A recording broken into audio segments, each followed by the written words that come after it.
अजीज दोस्तों, एमकेएम का जो प्रोग्राम था सैटरडे को 22 फरवरी को मसला बलूचिस्तान तारीख़ के पस मंज़र में अल्ताफ़ भाई की किताब जो लिखी है उसमें जो ओपनिंग स्टेटमेंट आया वो एमकेएम के कन्वेनर मुस्तफ़ा अजीज़ आबादी भाई के ज़रिए आया और उन्होंने एक बड़ी दबंग स्पीच की जिसमें बलूचिस्तान के हवाले से, इस किताब की डिटेल्स के हवाले से और पाकिस्तान में और जो कौमियतें हैं, सिंधी, बलोच, पख्तून, बाकी सब कौमें, उनके ऊपर जो जुल्म ढाए जाते हैं उसके बारे में काफ़ी डिटेल में चीज़ें बताईं।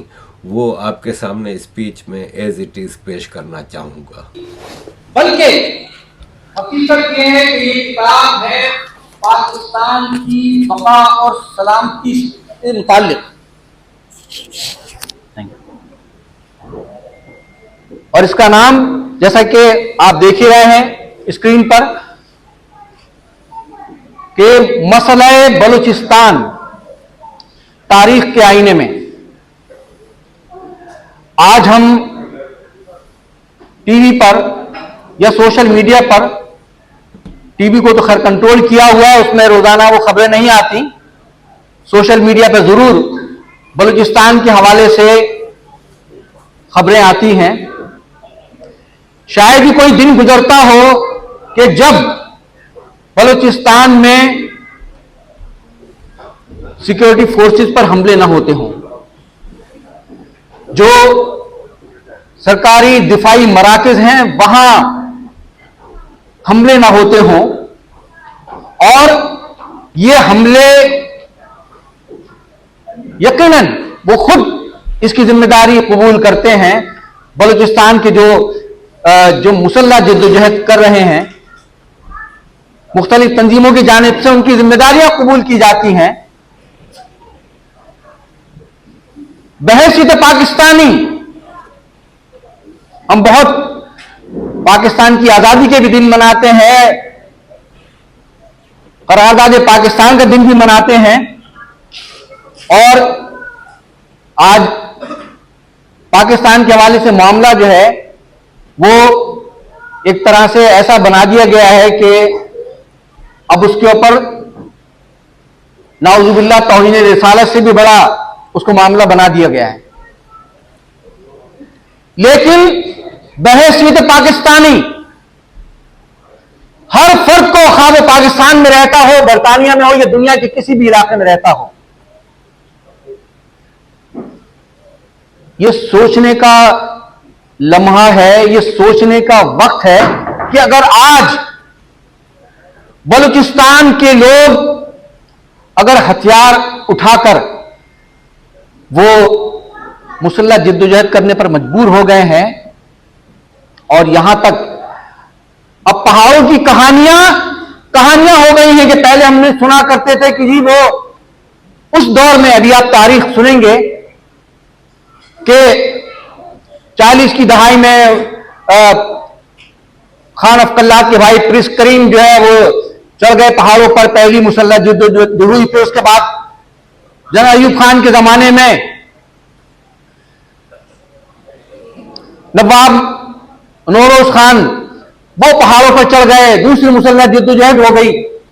उसके बाद फिर तीसरी मुसल्लह जद्दोजहद होती है, और फिर ये सिलसिला चलता रहता है। फिर हमने देखा कि 2006 में नवाब अकबर खान बुगटी वो भी पहाड़ों पर चले गए। वो नवाब अकबर बुगटी के जब तीसरी जद्दोजहद होती है भुट्टो के जमाने में, तीसरी मर्तबा ऑपरेशन होता है, तो उस वक्त वो सरदार नवाब अकबर खान बुगटी वो वफाक पाकिस्तान के साथ थे, वो मुसल्लह अफवाज के साथ थे। वो बलूचिस्तान की आजादी नहीं बल्कि वो वफाक पाकिस्तान पर यकीन रखते थे, बलूचिस्तान के गवर्नर थे। आपने 2006 में पाकिस्तान के लिए सब कुछ करने वाले नवाब अकबर खान बुगटी को भी पहाड़ों पर चढ़ने पर मजबूर कर दिया और फिर उनको भी बम से हमला करके उनको भी शहीद कर दिया। अब मामला पहाड़ों पर चढ़ने का नहीं है। अब जो हालात हैं, अब जंग पहाड़ों पर नहीं हो रही है, अब वो जंग बलूचिस्तान के बलोच बेल्ट के पहाड़ों से उतरकर अब वो बलूचिस्तान के सूबाई दारुल हुकूमत में आ गई है। अब जंग पहाड़ों पर नहीं बल्कि बलूचिस्तान के बाजारों में हो रही है, बलूचिस्तान के देहात इलाकों में हो रही है। तो अगर आज सूरत हाल यह है,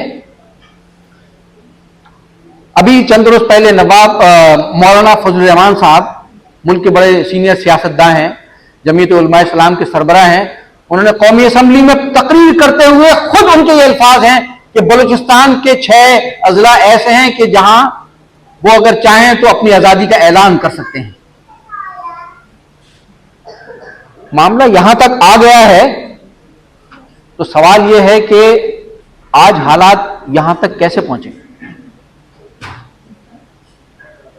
क्यों बलूचिस्तान की नई नस्ल, और एक बात और इस हवाले से कायदरी जनाब अल्ताफ हुसैन और हमारे मेहमान खुसूसी आज के चीफ गेस्ट खान ऑफ तल्लाक मोहतरम मीर आगा सुलेमान दाऊद जान अहमद जई साहब, वो आज की इस तकरीब के मेहमान खुसूसी हैं और इंशाल्लाह थोड़ी देर में वो यहां हमारे दरमियान होंगे। तो अब जो हालात हैं वो अब बलूचिस्तान के नवाबों और सरदारों के हाथ में नहीं है। आज की बलूचिस्तान की जंग बलूचिस्तान के नवाब नहीं, बलूचिस्तान की जो नौजवान नस्ल है वो लड़ रही है। तो ये हालात यहां तक कैसे पहुंचे? क्या कुछ हुआ कि बलूचिस्तान के लोगों को हथियार उठाने पड़े? कायद तहरीक जनाब अल्ताफ हुसैन ने इन्हीं हालात व वाकयात के बारे में कई दिन तक लेक्चर्स दिए और अपने लेक्चर्स के जरिए नई नस्ल को यह बताने की कोशिश की कि हालात क्या हैं। जो बाहर साथी मौजूद है, मैं उनसे दरखास्त करूंगा कि वो अंदर तशरीफ ले आए, जो बाहर कॉरिडोर में आए वो अंदर तशरीफ ले आए। तो अपने उन लेक्चर्स में कायद तहरीक जनाब अल्ताफ हुसैन ने नई नस्ल को ये बताया कि क्या बलूचिस्तान की असल तारीख क्या है। हमारी नई नस्ल तो बलूचिस्तान को आज का बलूचिस्तान देखती है और उसे समझती है, जबकि बलूचिस्तान कभी सूबा नहीं रहा, बलूचिस्तान एक अलग रियासत थी, उसकी तारीख बयान की जाएगी। अल्ताफ भाई ने अपने लेक्चर्स में वो तारीख बयान की नई नस्ल के लिए, जो तारीख ना कॉलेजों स्कूलों में ना यूनिवर्सिटियों में पढ़ाई जाती है और ना ही दरसी किताबों में उसका जिक्र होता है। अल्ताफ भाई ने सही तारीख लोगों को उसके सामने उस बयान की अपने उन लेक्चर्स के जरिए। कई दिन तक ये लेक्चर्स दिए गए और इन लेक्चर्स में जा बजा अल्ताफ भाई ने पाकिस्तान के हुक्मरानों से, पाकिस्तान की इस्टेब्लिशमेंट से, उन सबको बार बार पुकारा, बार बार उन्हें बेदार करने की, उन्हें झंझोड़ने की कोशिश की। और फिर ये जो लेक्चर्स हैं ये एक किताबी शक्ल में इनको मुरतब किया गया।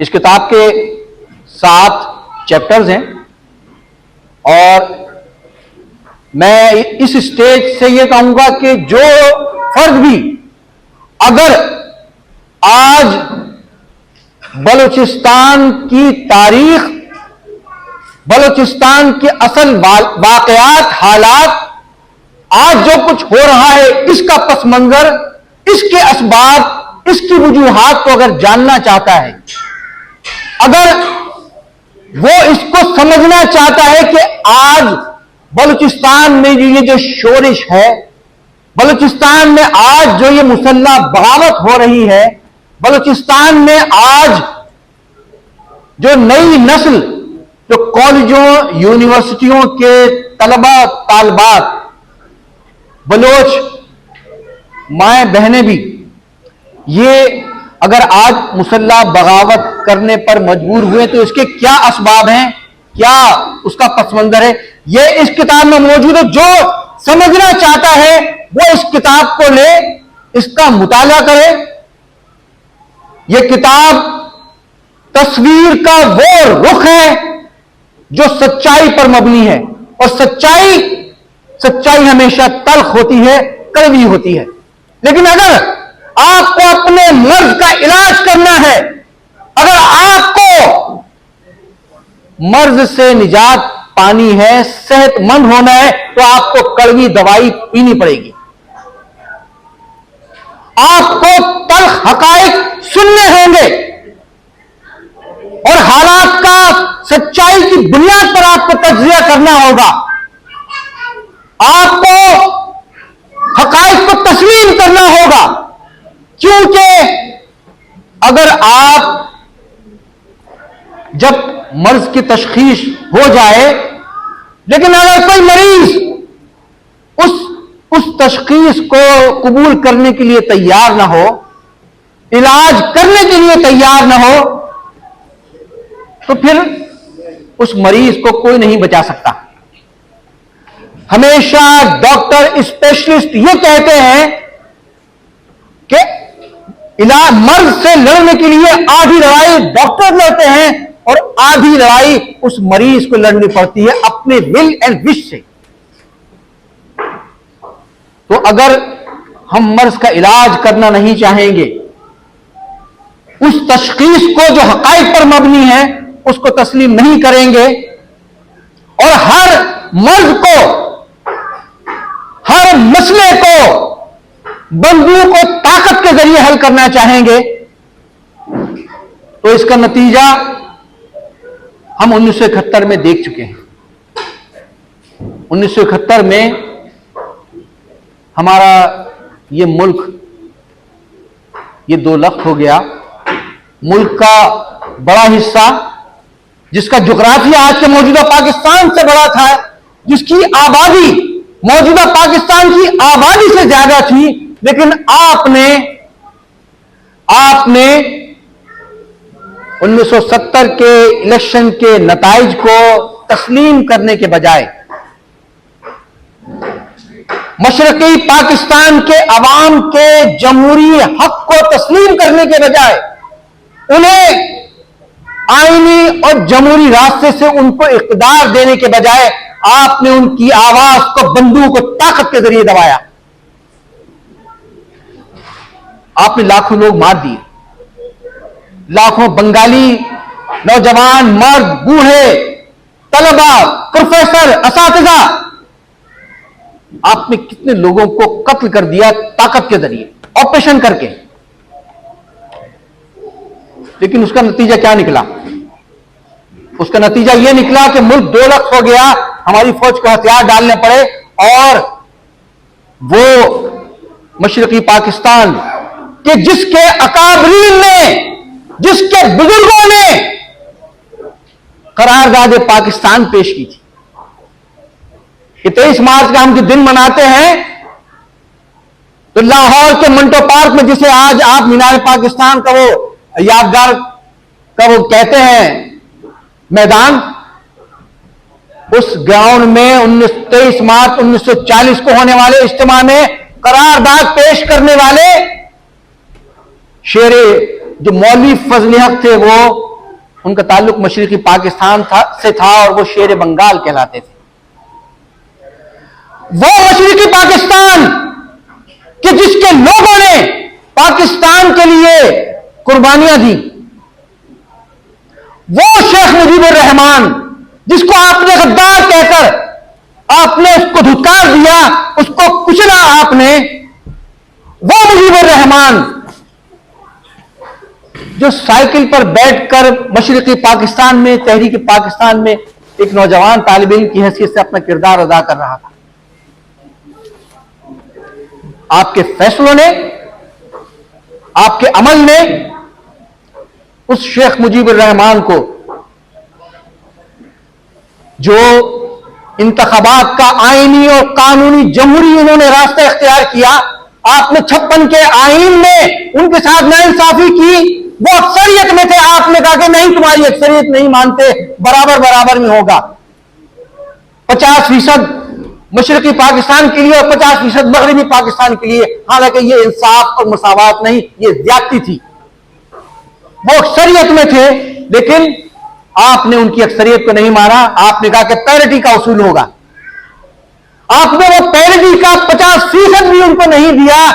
मशरकी पाकिस्तान में फौज हो, पुलिस हो, एडमिनिस्ट्रेशन हो, सारे मगरबी पाकिस्तान से जाते थे।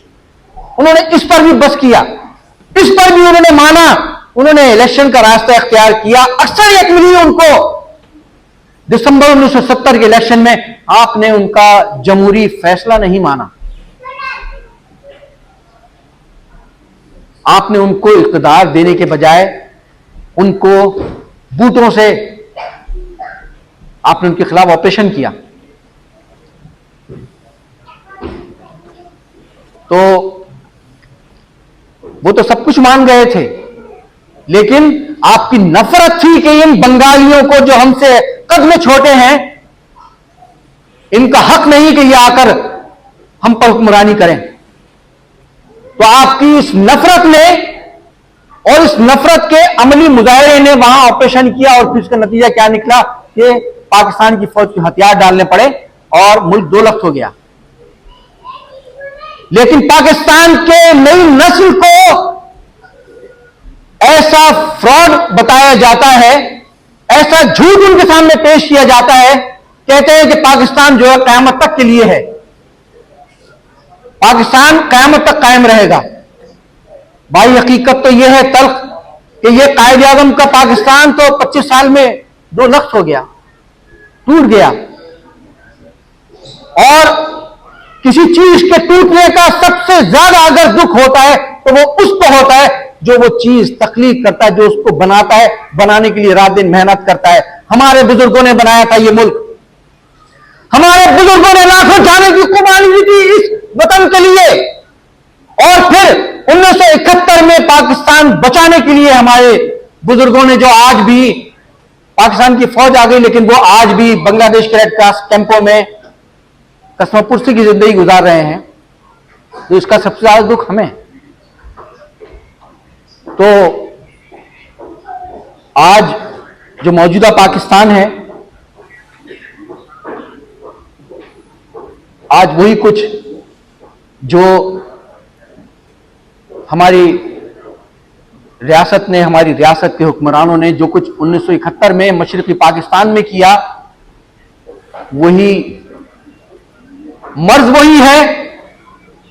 लेकिन आज भी उसका इलाज हकीकत पसंदी से करने के बजाय आज भी उसका इलाज ताकत के और बंदूक के जरिए करने की कोशिश की जा रही है। लेकिन जैसे मैंने अर्ज किया कि अब मामला जो मौलाना फजलुर रहमान साहब ने फरमाया, तो ये हकीकत अगर तस्लीम नहीं करेंगे, अगर हर मसले को दिमाग से सोचने के बजाय अगर बंदूक की नाली से सोचा जाएगा और लोगों की आवाज को बूटों से कुचला जाएगा, तो ये जो अमल है, इससे नफरतों में मजीद इजाफा होगा। नफरतें तो इतनी बढ़ चुकी हैं, नफरतों में इजाफा होगा। तो कायदे तरीक जनाब अल्ताफ हुसैन ने अपनी इस किताब में, जो कई दिन तक उन्होंने लेक्चर दिए अपनी तमाम तर मुश्किलों परेशानियों के बावजूद, यही कुछ दुखड़ा उन्होंने रोया है।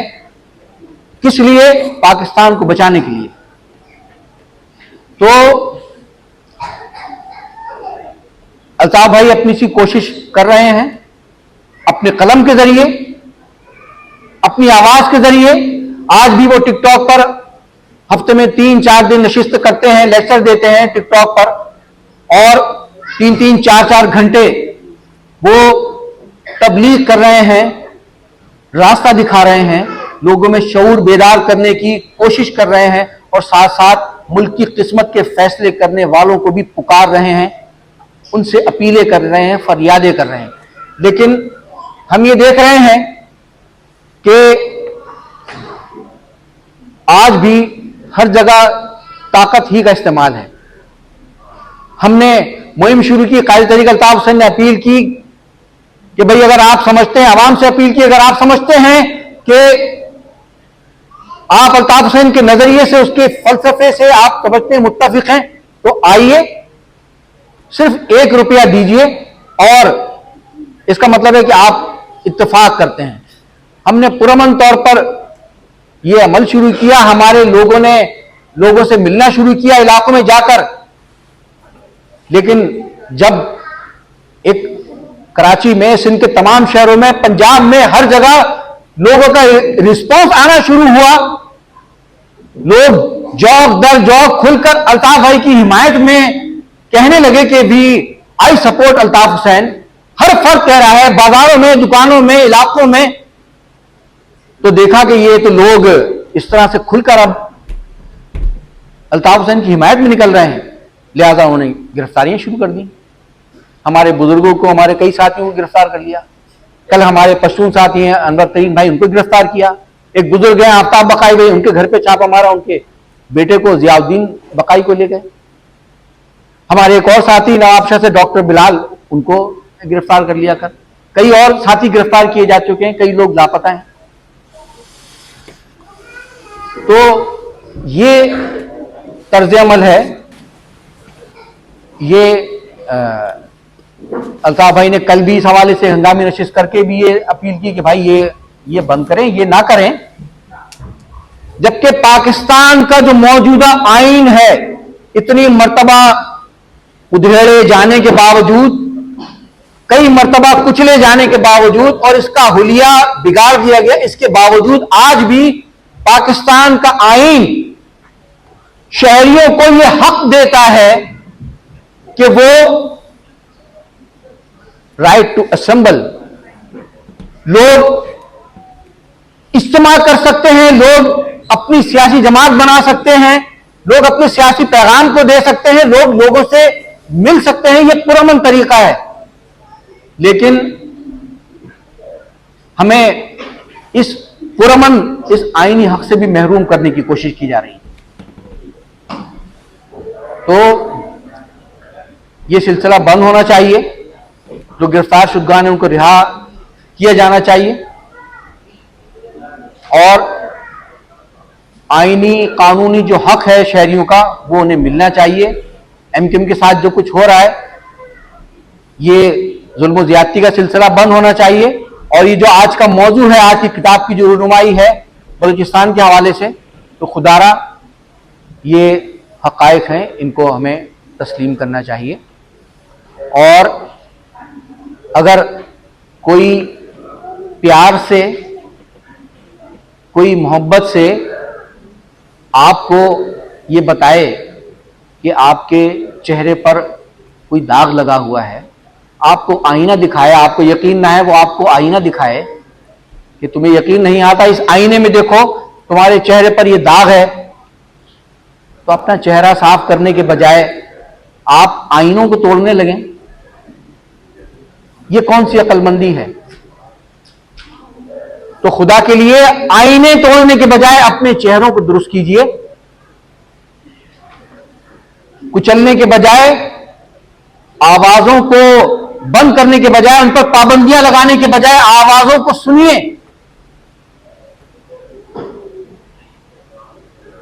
कौमी यकजहती, इत्तेहाद, ये वाजो नसीहत से नहीं आया करते हैं। आपका अमल,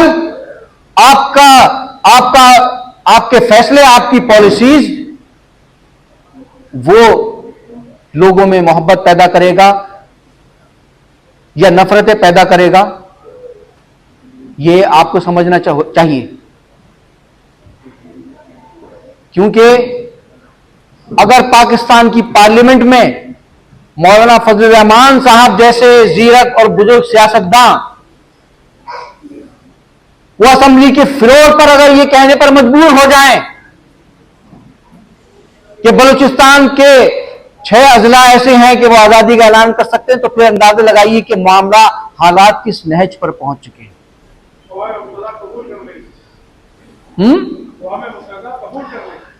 तो जाहिर है वो तो एक उसका अमल है, लेकिन कहने का मतलब ये कि ये हकीकतें हैं, इसको हमें तस्लीम करना चाहिए, मानना चाहिए।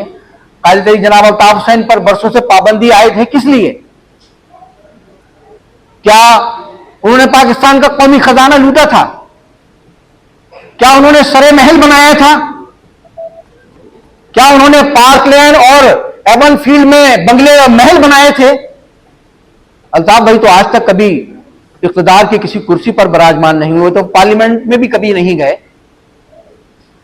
आपने उनका दामन कल भी साफ था, आज भी साफ है। आपने दुनिया जहां के उन पर बहतान लगाए, लेकिन एक बहतान, एक इल्जाम तो अल्ताफ भाई का सब बड़े से बड़ा मुखालिफ भी नहीं लगा सका कि ये करप्ट हैं। अल्ताफ भाई के दामन पर कोई दाग नहीं करप्शन का। लेकिन हमारा अलमिया ये है, हमारे पॉलिसी साज लोगों का अलमिया यह है कि उन्हें ईमानदार लोग नहीं चाहिए। उन्हें वो लोग चाहिए जो कभी 10% थे, मिस्टर 10% थे, और आज मिस्टर 100% है। उन्हें ऐसे लोग चाहिए।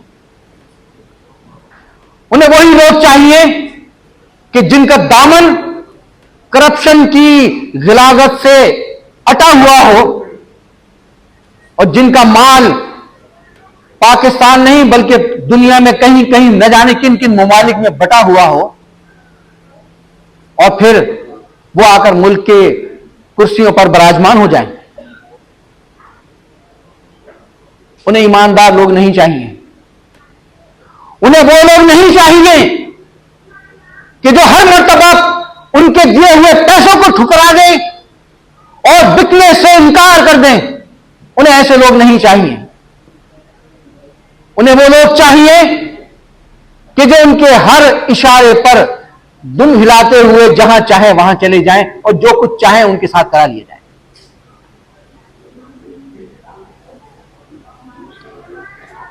तो जब ये तर्ज अमल इख्तियार किया जाएगा, ये फैसले, ये पॉलिसीज इख्तियार की जाएंगी, तो फिर क्या होगा? आज हमारे पास मुल्की ताकत है, दिफाई ताकत है, हम एटमी ताकत भी हैं, लेकिन इसके बावजूद भी मुल्क के अवाम यूरेनियम नहीं खा सकते। हम एटम बमों से अपनी कौम के घरों में खुशहाली नहीं ला सकते। कौमें एटम बमों से नहीं, बेहतर मईशत से तरक्की करती हैं और उसकी दुनिया में मिसालें मौजूद हैं। तो इतनी ताकत रखने के बावजूद भी हमारे हाथों में, हमारे हुक्मरानों के हाथों में भीख के प्याले हैं।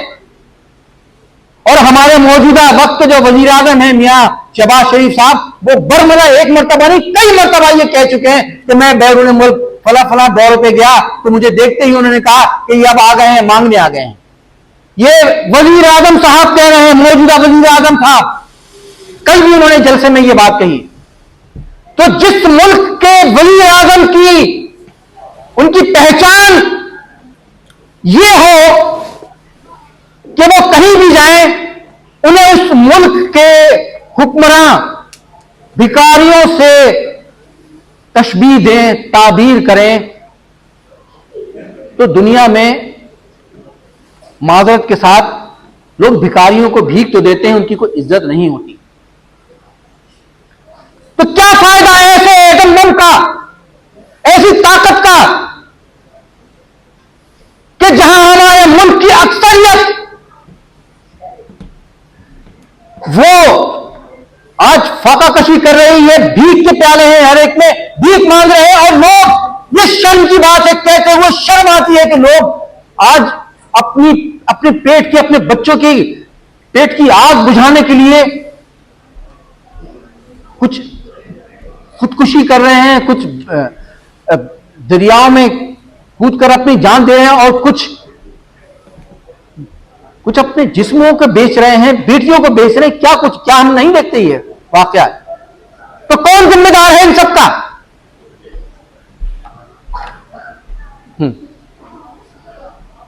ये समझना होगा मुल्क के अरबाब इख्तियार को।